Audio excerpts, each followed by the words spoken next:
Bien, así es que retomando el punto de que es tan importante que tu espíritu y mi espíritu, que están unidos con el espíritu de Cristo, pueda manifestar su gloria en nuestros cuerpos mortales. Entonces, pero esto no sucede de manera automática. Esto sucede cuando tus pensamientos son renovados por la palabra de Dios.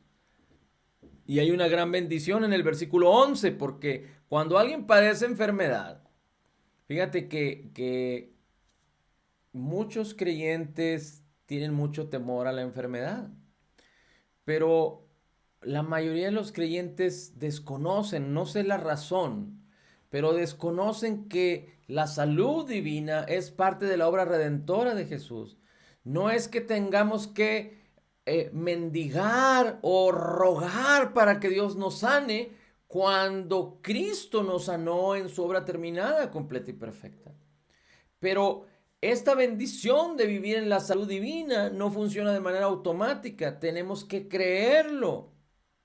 Tenemos que tenerlo en nuestras mentes y en nuestros corazones. Tenemos que concebirlo que así es. Y además tenemos que aprender a resistir la enfermedad, porque cuando un creyente nacido de nuevo por alguna situación sufre de algún síntoma, de alguna problemática en respecto a la salud, tiene que entender que su posición en Cristo es sano. Cuando una persona, un creyente, va al doctor, le dice, estás enfermo. Y le preguntan al creyente, ¿cómo estás después ya cuando regresa? Estoy enfermo. Está completamente equivocado. El creyente solo está pensando en su carne, solo está viendo la perspectiva de su vida en su carne, pero está ignorando que hay una perspectiva espiritual más poderosa y más gloriosa que su misma carne, que es la perspectiva espiritual de cómo Dios te ve, de cómo Cristo te ve, de cómo tú eres espiritualmente, porque una tercera parte de ti, si eres un creyente nacido nuevo, es igualita que Jesús. Una tercera parte de ti en tu ser interior es divina. Así es que nuestra posición es que ya estamos sanos. Nuestra posición, nuestro ser espiritual es más alto, es más eterno. Este cuerpo se va a deshacer. Cuando el Señor Jesucristo venga por nosotros, seremos glorificados y este cuerpo ya no va a existir. Pero nuestro espíritu sí es perfecto porque es uno con el espíritu de Cristo.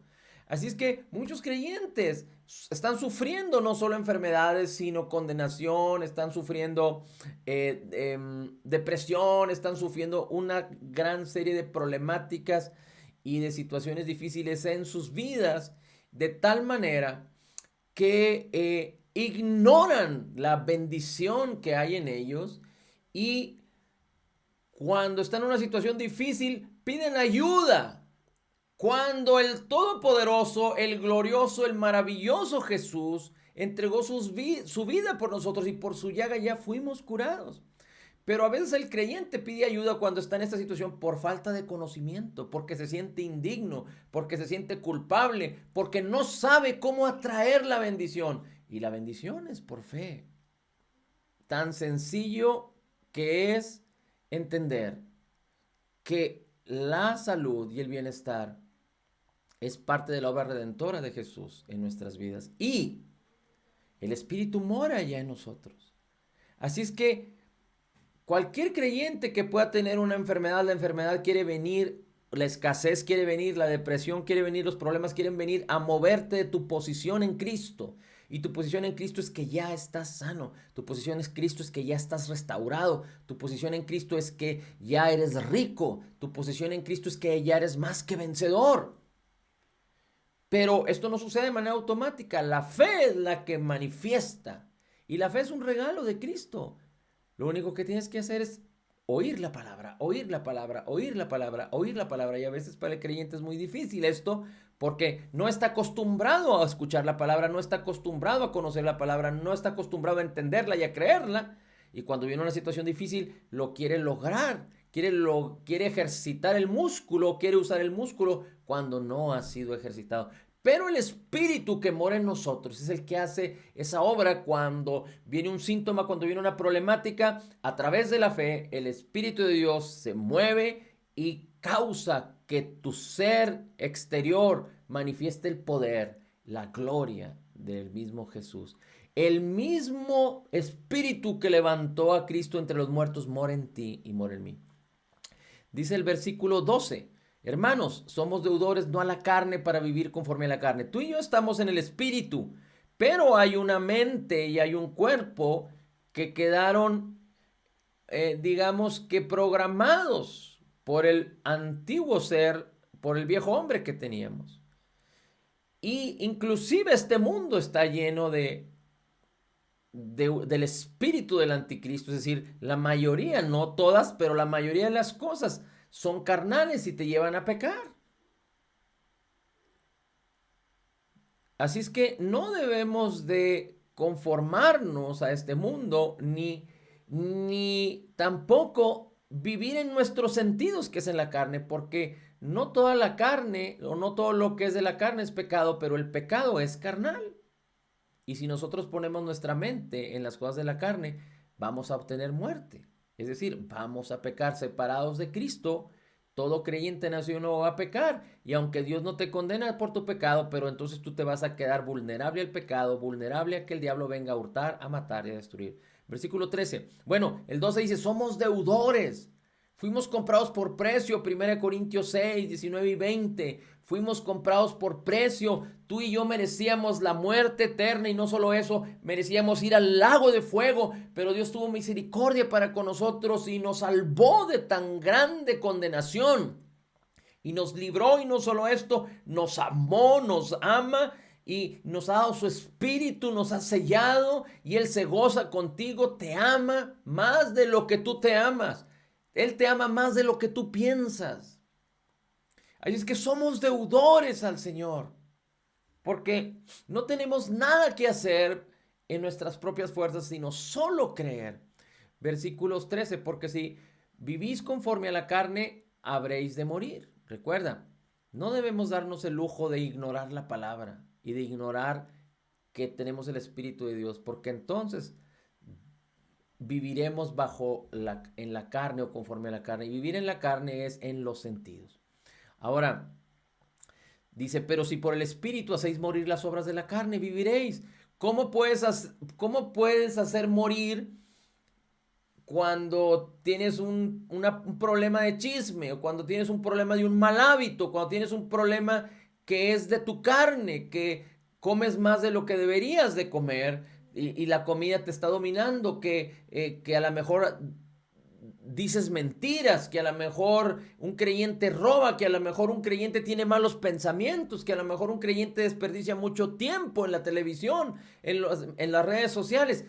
Si el creyente utilizara la mitad del esfuerzo que dedica para todas las cosas en la carne, el creyente estuviera manifestando la gloria de una manera extraordinaria y poderosa, porque hay mucho tiempo que se pierde en la carne que podría aprovecharse para andar en el Espíritu. ¿Y qué significa? ¿Cómo es que podemos andar en el Espíritu para que el mismo Espíritu haga morir las obras de la carne? Porque no somos nosotros los que hacemos morir las obras de la carne. Si tú quieres hacer morir las obras de la carne, es una exigencia. Pero aquí dice la palabra, el Espíritu que mora en ti puede hacer morir. O tú, más bien dice, pero si por el Espíritu hacéis morir, es decir, tú haces morir, pero no con tus fuerzas, sino el Espíritu que mora en ti. ¿Cómo? Cuando tú andas en el Espíritu, cuando tú pones tu mente en la palabra, cuando permites que la palabra se conciba y tú la tienes en tu mente y en tu corazón. Entonces, por el Espíritu puedes hacer morir las obras de la carne para liberarte de todos malos hábitos y para no quedar sujeto ni a la enfermedad, ni a las malas costumbres, ni a los malos hábitos. Versículo 14. Porque todos los que son guiados por el Espíritu de Dios, los tales son hijos de Dios. Todos los que son guiados por el Espíritu de Dios son hijos de Dios. Nadie puede ser guiado por el Espíritu si no es hijo. Y tú y yo tenemos este privilegio de ser guiados por el Espíritu, pero depende de ti y de mí. Depende de que pongamos la palabra y que permitamos que el Espíritu nos guíe con la palabra. No hay manera de que el Espíritu nos guíe sin la palabra. Versículo 15, pues no habéis recibido un espíritu de esclavitud para volver a estar en temor, temor ante Dios, temor que Dios nos vaya a juzgar, temor que Dios nos vaya a condenar, sino que habéis recibido un espíritu de adopción como hijo, por el cual clamamos Abba Padre. Dice, sino que habéis recibido un espíritu de adopción como hijos, por lo cual clamamos Abba Padre. Dios envió el espíritu de su Hijo a nuestros corazones, nos compró por precio. Dice Juan capítulo 1, y a todos los que le recibieron, a los que creen en su nombre, les dio el poder de ser hechos hijos de Dios. Y aquí dice la Escritura que el espíritu que nos fue dado clama Abba Padre, porque es un espíritu de adopción. El versículo 16 dice, y el espíritu mismo da testimonio a nuestro espíritu de que somos hijos de Dios. El creyente sabe que es hijo de Dios. Hay muchos que podrían pensar, bueno, soy salvo, no soy salvo, soy hijo. Tú sabes que sabes que sabes. Es por eso que una oración no necesariamente hace nacer de nuevo a una persona. La persona tiene que creer, tiene que entender. A veces una persona está en el lecho de su muerte y siempre estuvo separado de Dios, nunca quiso nada con Dios, y a veces en sus últimas palabras alguien lo hace que haga la oración de fe. Pero, ¿cómo es que una persona declarando una oración de fe sin haber creído podría ser nacido de nuevo?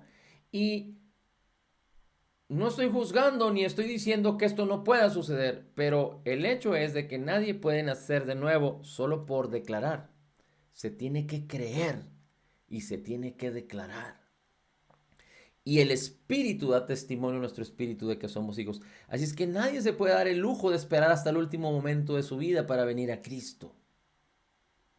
Pero es el Espíritu Santo en ti y en mí que nos dice, y el creyente sabe que sabe. Tú debes de saber que eres hijo de Dios, no religioso, no solo simplemente un aprendiz de la Biblia, no, un hijo de Dios. Y si somos hijos, tenemos que aprender a vivir en esa posición de hijos, no solo honrando a nuestro Padre, sino manifestando su gloria y su poder para alabanza del nombre de Jesús. 17. Y si hijos, también somos herederos, herederos de Dios y coherederos con Cristo, juntamente con Cristo. Es decir, ser coherederos es que Cristo obtuvo esa herencia por su justicia y nos la hizo partícipe a ti y a mí. Dice, si en verdad padecemos con Él, a fin de que también seamos glorificados con Él. Y aquí podríamos hablar de muchas cosas. Por ejemplo, si padecemos con Él, podríamos decir que nos identificamos con su muerte, sepultura y resurrección cuando venimos a Cristo y entendemos todas estas cosas. Pero también dice que si padecemos con Él, recuerda que hay un versículo que dice que así como recibimos al Señor Jesús, así debemos andar en Él. Y padecer con Él, es decir, es padecer de este mundo. Es decir, no amar al mundo y no gustar del mundo, sino vivir apartados para Dios. Y este mundo vendrá en contra. Recuerda, el espíritu del anticristo es el que se mueve en este mundo. Y lo que sí es muy importante que tú entiendas es que cuando la Biblia habla de padecer por Cristo o con Cristo o en el Evangelio, no está hablando acerca de padecer de lo que Él nos redimió. Porque Él llevó nuestras enfermedades para que nosotros viviéramos en salud divina. Así es que de ninguna manera padecer tiene que ver con padecer enfermedades. Si hay un creyente enfermo es por falta de conocimiento, es porque por alguna razón que no vamos a juzgarla, pero el creyente tiene que aprender a resistir a la enfermedad, resistir al diablo, resistir al mal, por la fe apropiarse de lo que ya es en Cristo, así como la escasez, así como cualquier otra situación en su vida, y no moverse de su posición y resistir hasta que la victoria en la cual ya está manifieste su poder para gloria de Dios Padre. Bien, así es que padecer tiene que ver con identificarnos con Cristo. Tiene que ver con ir en contra de este mundo. Bueno, este mundo va en contra de la palabra, es decir, nosotros honrar, tener temor del Señor y que el Señor sea lo primero en nuestras vidas. Versículo 18. Pues considero que los sufrimientos de este tiempo presente no son dignos de ser comparados con la gloria que nos ha de ser revelada. Hay muchos problemas, hay muchos sufrimientos hoy en día. Otra vez, no está hablando de la enfermedad, no está hablando de la escasez. Y aunque pudiera haber creyentes que pudieran están enfermos, y aunque pudiera haber creyentes que pudieran sufrir escasez, eso de alguna manera es temporal, porque cuando el creyente aprende, va a caminar en victoria. Pero a fin de cuentas, en este mundo hay escasez, porque si comparamos la gloria del reino con lo que este mundo ofrece, realmente hay sufrimiento en este mundo, dice la Escritura. Pero dice, considero, dice el apóstol Pablo, que los sufrimientos de este tiempo presente no son dignos de ser comparados con la gloria que nos ha de ser revelada. La gloria que nos ha de ser revelada. Y aquí hay quienes piensan que hablar de la gloria que nos ha de ser revelada no es la oportunidad o el conocimiento que Dios nos permite tener en esta tierra, en este mundo, sino la gloria que veremos cuando estemos con Cristo. Hay tantas cosas extraordinarias que no podemos alcanzar a entender y a comprender siendo hombres. No nos da, no hay manera de poder entender de alguna manera todo el ámbito del reino de Dios, sino solo lo que nos fue permitido para experimentar en esta tierra. Y cuando habla de la gloria que nos ha de ser revelada, pues la gloria del reino y de ser un creyente transformado, pero con un cuerpo glorificado y estar con Cristo para siempre, es una gloria que nos va a ser revelada cuando esto suceda. Hay muchas cosas tan tremendas que son mucho más grandes y más gloriosas que las que podríamos experimentar.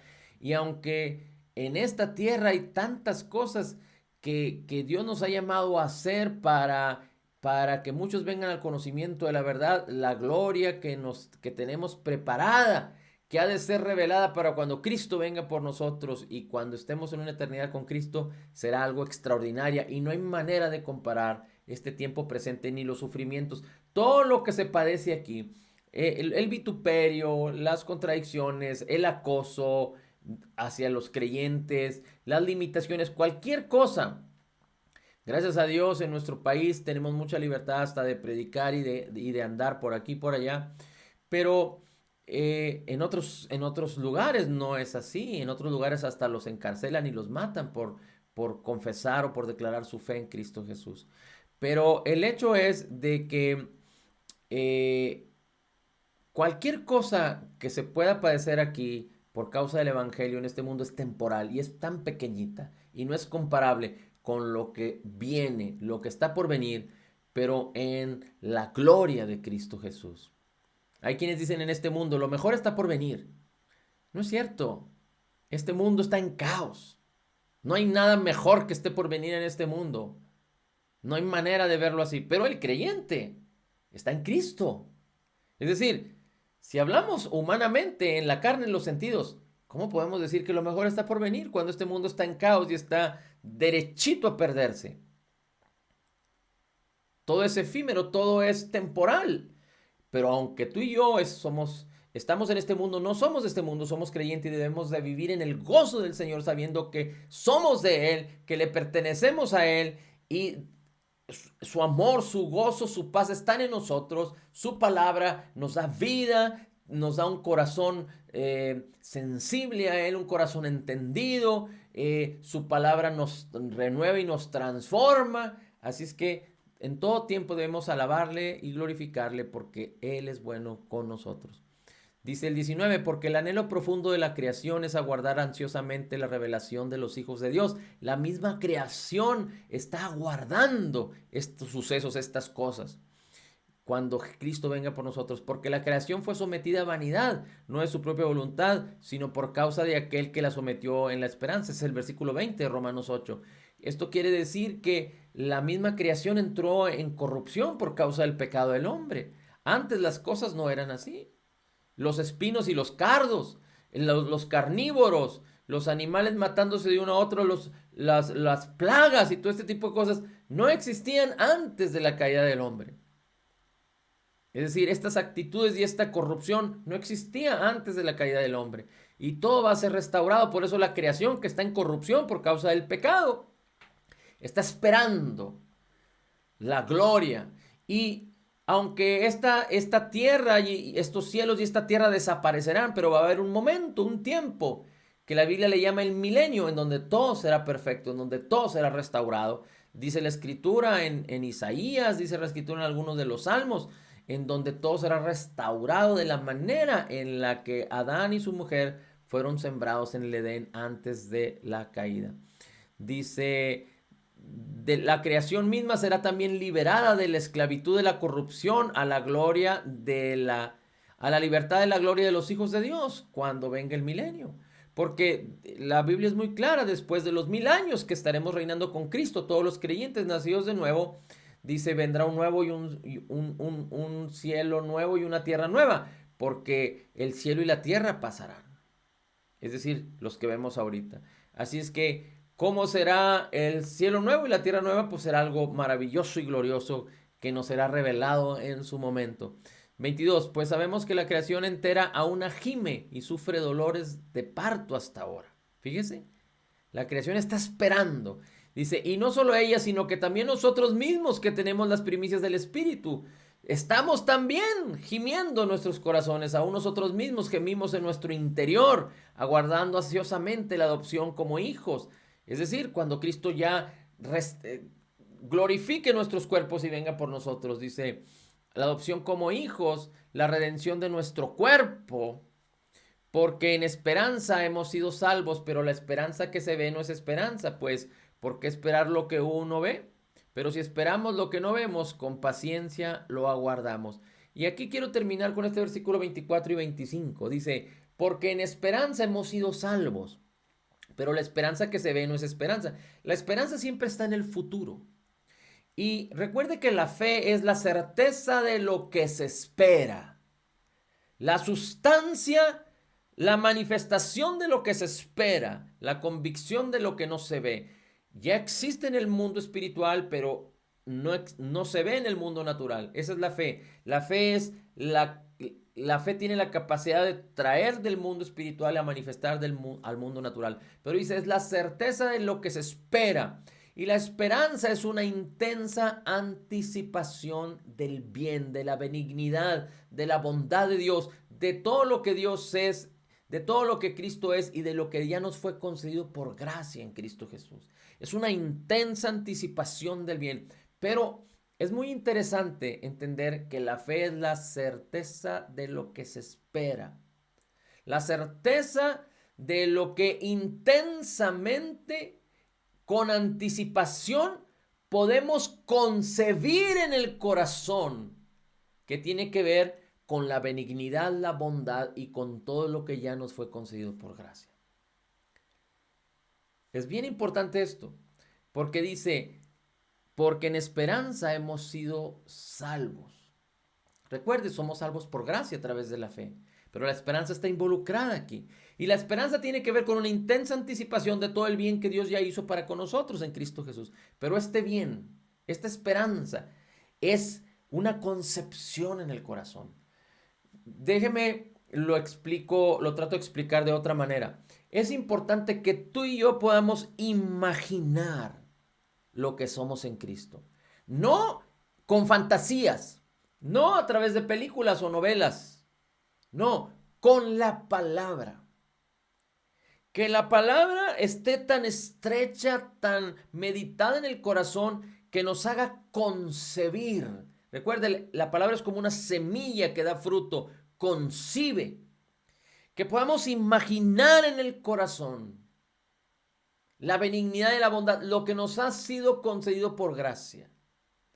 Porque aquí en el versículo 24 dice que en esperanza hemos sido salvos, pero la esperanza que se ve no es esperanza. Pero si esperamos lo que no vemos, con paciencia lo aguardamos. Así es que cuando nosotros esperamos, cuando concebimos, cuando imaginamos la palabra, y no solo lo que nos fue concedido por gracia para este mundo, para vivir aquí y ahora y ser exitosos y victoriosos, pero también para toda la eternidad. Por eso es tan interesante, pero tan inminente e importante que entendamos que hay mucha palabra que necesitamos para hoy, aquí, hoy en día, pero también hay mucha palabra escrita que necesitamos meditar y comprender e imaginar de nuestra eternidad con Cristo, para tener esa paciencia, pero esa esperanza en el corazón y saber, poder entender lo que el apóstol Pablo dice, que los sufrimientos de este mundo son nada comparado con la gloria que nos ha de ser revelada. Es tan importante que nosotros podamos dimensionar y concebir, no solo caminar en lo que vemos, en lo que oímos, en lo que escuchamos, en los sentidos, pero aprender a ejercitarnos a concebir, a imaginar la palabra en el corazón. Por eso el Señor Jesucristo, en muchas de sus parábolas, son para que los hombres puedan imaginarse como Él describe. Por ejemplo, la parábola de la semilla. La misma semilla con poder en 4 diferentes tierras, y solo en una de las tierras, en la tierra, en el corazón, en la que es buena tierra, produce fruto, cual 100, 60 y 30 por uno. Y en las otras tierras no produce fruto. Y por eso lo explica el Señor Jesús, para que tú concibas cómo esto sucede, cómo esto funciona. Y la parábola del sembrador, dice la Escritura, que es la base de todo el conocimiento, porque la palabra es una semilla incorruptible, dice el apóstol Pablo, que es viva y eficaz. Por eso es tan importante que debe abundar, que abunde, que de una manera y otra estemos insistiendo en poner la palabra en nuestros ojos, en nuestra boca, en nuestra mente, en nuestros ojos, en nuestra boca, en nuestra mente, en nuestros ojos, en nuestra boca, en nuestra mente, en nuestros corazones. Es tan fácil para la carne. Recuerde que el mismo Señor Jesucristo dijo, el espíritu está listo, pero la carne es débil. Y nuestra carne ansía ver un programa de televisión, nuestra carne ansía dormir, nuestra carne ansía platicar, chacharear de aquí y de allá, pero nuestra carne no ansía enterarse de las buenas nuevas de Cristo. Nuestra carne no ansía meditar en las bondades del Evangelio de nuestro Señor y Salvador, Jesús. Así es que tenemos que aprender que la carne esté sujeta y enseñarle a la carne quién manda. Por eso el ayuno no tiene que ver con algo religioso, sino el ayuno tiene que ver con someter uno de los sentidos más poderosos que la carne tiene, que es el gusto, la comida, el alimentarse, para que los sentidos, para que la parte del alma y del cuerpo que tiene que ver con los sentidos o con la carne, entiendan quién domina, quién señorea en la vida del ser humano, en la vida del hombre. Porque Dios no nos dio un espíritu de cobardía, sino un espíritu de cobardía para ceder a todo lo que la carne diga, para obedecer a todo lo que la carne diga. Y de ahí vienen los pleitos, los celos, el egoísmo, el egocentrismo, los malos hábitos. Pero nos dio un espíritu de poder, amor y dominio propio para señorear aún sobre nuestra carne. Nuestros sentidos que estén ejercitados ejercitados en el hecho de estar sujetos a nuestro espíritu cuando meditamos, cuando la palabra está dominando nuestras vidas. No permitas que tus sentidos te dominen. Permite que la palabra lo haga. Y para ello necesitas mucha palabra. Meditar, meditar, meditar, meditar, meditar. Ejercicio de la fe, ejercicio de la palabra. La fe viene por el oír, por el oír, por el oír, por el oír, por el oír, por el oír. Las buenas, tan buenas noticias.